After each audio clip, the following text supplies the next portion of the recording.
कृष्णा दोस्तों, जय श्री महाकाल। मैं एस्ट्रोलॉजर मीनाक्षी अपने चैनल पर आप लोगों का स्वागत करती हूँ, अभिनंदन करती हूँ। पशुपतिनाथ व्रत के बारे में आपने सुना होगा, अगर नहीं सुना है तो आज मैं आपको बताने जा रही हूँ। वैसे तो पशुपतिनाथ का जो मंदिर है वो नेपाल में है, लेकिन हम पशुपतिनाथ का ध्यान करके, महादेव का ध्यान करके हम यहीं पर पशुपतिनाथ का व्रत, जहाँ पर भी आप हैं, दुनिया के किसी भी कोने में आप हैं, पशुपतिनाथ का व्रत आप कर सकते हैं।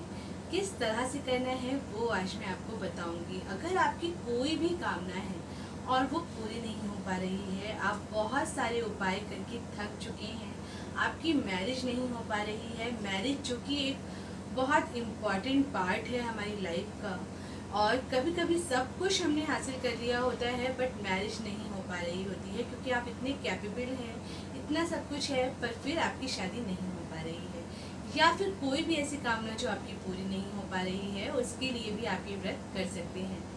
आपको करना क्या है वो बताती हूँ मैं। इस व्रत के लिए आपको क्या क्या लेना है वो सब बताऊंगी मैं आपको। अगर आप मेरे चैनल पर नए हैं तो इसको सब्सक्राइब कर लीजिए, बेल आइकॉन का बटन दबा लीजिए, ताकि आपको मेरे नोटिफिकेशन सबसे पहले मिलते रहें। और अगर मेरा चैनल आपको पसंद आए तो इसको लाइक करिए, शेयर करिए और सब्सक्राइब करिए। अगर आप कुंडली दिखा करके पता करना चाहते हैं कि आपकी कुंडली में क्या परेशानी है, तो आप मुझे एस्ट्रोलॉजर मीनाक्षी इंस्टाग्राम पे फॉलो कर सकते हैं। फेसबुक एस्ट्रोलॉजर मीनाक्षी के नाम से है, उस पर भी आप मुझे फॉलो कर सकते हैं। उन दोनों पर मैं अवेलेबल हूँ, वहाँ पर आप मुझसे बात कर सकते हैं। कुछ पूछना चाहते हैं तो पूछ सकते हैं। आपकी कुंडली में कहीं पितृ दोष तो नहीं है, मांगलिक तो नहीं है आप, या फिर क्या प्रॉब्लम है जिसकी वजह से ये सारे प्रॉब्लम्स आ रहे हैं। उपाय बहुत कर लिए लेकिन कोई समाधान नहीं मिल पा रहा है आपको, तो एक बार कोशिश करके अपनी कुंडली चेक करवा लीजिए। पूरे सावन में मैं कुंडली फ्री देख रही हूँ, अगर आप मुझसे अपनी कुंडली दिखवाना चाहते हैं तो दिखवा सकते हैं। चलिए, तो अब मैं आपको बताती हूँ पशुपतिनाथ व्रत के लिए आपको क्या करना है। सबसे पहले पूजा की एक थाली ले लीजिए। आप पूजा की थाली साफ सुथरी एक अच्छी सी ले लीजिए और एक कलश ले लीजिए। कोशिश करिए कि कॉपर का हो, अगर जल के लिए और दूध चढ़ा रहे हैं तो उसके लिए स्टील का हो। ये हमेशा ही आपको शिव जी की पूजा में ध्यान रखना है। अब आपको आगे क्या करना है वो बताती हूँ मैं। आपको एक लोटे में थोड़ा सा जल लेना है, दूध लेना है, काले तिल लेने हैं, थोड़ा सा देसी घी लेना है, दूध लेना है, दही लेनी है और पंचामृत आपको तैयार कर लेना है। अब आपको लेना है एक और लोटा, जो कि जल के लिए मैंने आपको बताया था, कॉपर का लोटा। उसमें आप थोड़ा सा जल डाल लीजिए, थोड़ी शक्कर डाल दीजिए और थोड़े से काले तिल डाल दीजिए। फिर आपको क्या करना है, ये दोनों आप तैयार कर लीजिए। अगर गंगा जल आपको मिल जाता है तो गंगा जल डाल दीजिए थोड़ा सा। और उसके बाद अब आपको क्या करना है वो बताती हूँ। मिट्टी के दिए ले लीजिए या फिर आटे के दिए ले लीजिए, जो भी आपको आसानी से मिल जाता है, मिल सकता है, उसको आप तैयार कर लीजिए। और उसमें एक एक जोत डाल करके, देसी घी डाल करके तैयार कर लीजिए। 5 दिए आपको तैयार करने हैं, वो 5 दिए आप उस थाली में रख लीजिए। एक माचिस रख लीजिए दियों के संग, क्योंकि अक्सर हम माचिस ही ले जाना भूल जाते हैं, तो ये बहुत ज़रूरी है कि आपको किसी और से ना मांगनी पड़े और आपकी थाली में होनी चाहिए। माचिस रख लीजिए और साथ में एक धतूरा रख लीजिए। एक धतूरा रख लीजिए, बेलपत्री रख लीजिए, कम से कम 5 बेलपत्री या 11 बेलपत्री रख लीजिए, शमी पत्ती रख लीजिए, भांग रख लीजिए। ये सब आपको रख लेना है, एक थाली तैयार कर लेनी है ठीक से। और सुबह आपको नहा धोकर तैयार होना है, उसके बाद ही आपको पूजा की थाली जो है उसे तैयार करना है। और फिर उसके बाद साफ कपड़े पहन लीजिए। अगर आपके पास नए हैं तो नए पहन लीजिए, साफ कपड़े पहन करके तैयार हो जाइए।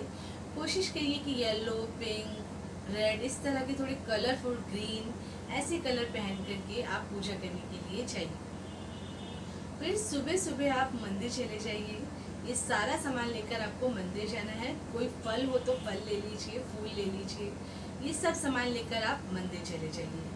अब मंदिर में जाकर आपको ओम नमः शिवाय, ओम नमः शिवाय का जाप करते रहना है कंटिन्यूअसली, या फिर कहीं एक जगह पर बैठकर आपको मेंटल जाप करना है, जितनी देर भी आप कर सकते हैं। और उसके मंदिर में पहले आप जा कर के गणपति जी को दूध चढ़ाइए, पंचामृत चढ़ाइए, जल से भोग लगाइए, उनको थोड़ा सा दूर्वा चढ़ाइए। उसके बाद कार्तिकेय जी को चढ़ाइए, पार्वती जी को चढ़ाइए, नंदी जी को चढ़ाइए और सबसे लास्ट में आपको चढ़ाना है शिव जी के ऊपर।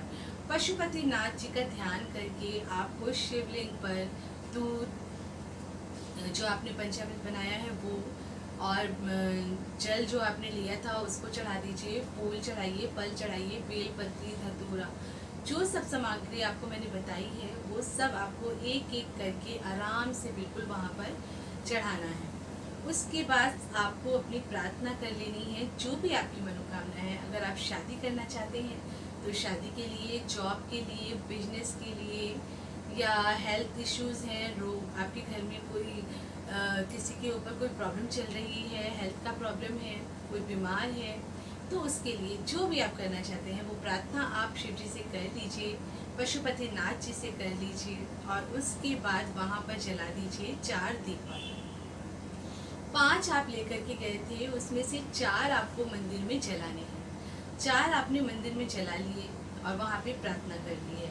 अब उसके बाद आपको आ जाना है घर। घर आने के बाद आपको क्या करना है, आपको घर में जैसे ही आप घुसते हैं अपने घर की चौखट पर जो 5वां दिया है उसको आपको जला देना है अपने दाहिने हाथ की तरफ, और उसके बाद आपको घर के अंदर आ जाना है। ये सब आपको 5 व्रत 5 पशुपतिनाथ के रखने हैं, तो आपको 5 व्रत में ये कार्य करना है। सेम प्रोसीजर करना है जो मैंने अभी आपको बताया है। आपको ये जो दिए जलाने हैं वो शाम के समय जलाने हैं। सुबह जाकर आपको जल और दूध चढ़ाना है, और जो दिए हैं उसको शाम को लेकर के जाना है। शाम को आप 5 दिए मंदिर में लेके जाइए, यानी कि दोबारा पहले आप अभिषेक सुबह कराइए, फिर शाम के समय आप दिए लेकर के चले जाइए और वहाँ पर 4 दिए जला कर आइए, और घर पर आकर के चौखट पे दाईं ओर 1 दिया जला करके आपको अंदर आ जाना है। ये सेम प्रक्रिया आपको 5 सोमवार को करनी है। पशुपतिनाथ का व्रत रखना है और ये सब आपको करना है। और उसके बाद आपको जब ये 4 सोमवार आपके हो जाएंगे तो 5वें सोमवार पर ही आपको उद्यापन करना है। 5वें सोमवार को आप सेम प्रोसीजर करिए। मॉर्निंग में मंदिर जाइए, दूध चढ़ाइए, जल चढ़ाइए, धतूरा, बेलपत्री और जो भी सामान मैंने आपको बताया है वो सब चढ़ाइए। फिर शाम को फिर से जाइए और वहाँ पर दिए जलाइए। पर आपको साथ में और क्या लेके जाना है वो बताती हूँ। 5वें मंडे को आपको बेलपत्री लेकर जानी है 108। अगर 108 बेलपत्री नहीं मिल पाती हैं आपको तो 108 चावल के दाने जो कि टूटे हुए ना हो, अक्षत, आपको लेकर के मंदिर में जाना है। वो ले जाइए। थोड़ी सी पंडित के लिए दक्षिणा ले जाइए, 11 रुपये, 21 रुपये, 51, जो भी आप देना चाहते हो अपनी इच्छा से वो ले जाइए। और इसके बाद आप वहाँ जा कर के एक नारियल भी ले जाइए और ये सब कुछ वहाँ आप चढ़ा दीजिए। साबूदाने की थोड़ी सी खीर भी बनानी है आपको, वो सब आप लेकर के जाइए। साबूदाने की खीर, बेलपत्री, 108 चावल के दाने, दक्षिणा और नारियल, ये आपको लेकर के जाना है। अगर आप खीर नहीं बना सकते हैं तो हलवा बना कर ले जाइए। और इसके बाद मंदिर में ये सब आप चढ़ा दीजिए या किसी पंडित के थ्रू चढ़वा लीजिए। फिर वहाँ पे 4 दीपक भी जलाने हैं आपको, और उद्यापन करके अपनी प्रार्थना बोल करके उद्यापन करके मंदिर से आ जाइए। और फिर 5वां दिया अपने घर की चौखट पर दाईं ओर जला दीजिए, अपने हाथ के दाईं ओर जला दीजिए। और फिर आप जो व्रत का है उद्यापन कर दीजिए और देखिए किस तरह से कितनी जल्दी आपकी मनोकामना पूरी हो जाएगी। पशुपतिनाथ का व्रत करने से बहुत जल्दी इच्छा पूरी होती है, तो बहुत जल्दी आपको आपका मन चाहा जीवन साथी मिल जाएगा, या आप बहुत जल्दी आपकी जो मन में इच्छा है वो पूरी हो जाएगी। तो आप इस उपाय को करके देखिए, पूरी श्रद्धा के साथ करिए, कोई ट्राई मत करिए। जितने भी लोगों को आज तक ये उपाय बताया गया है उन सब की इच्छा पूरी हुई है, तो आपकी भी ज़रूर होगी। आप इस उपाय को करके देखिए। फिर नेक्स्ट वीडियो में आपको फिर से मिलती हूँ मैं। तब तक के लिए अपने और अपनों का ख्याल रखिए, स्वस्थ रहिए, व्यस्त रहिए और मस्त रहिए। जय श्री कृष्णा दोस्तों, जय श्री महाकाल।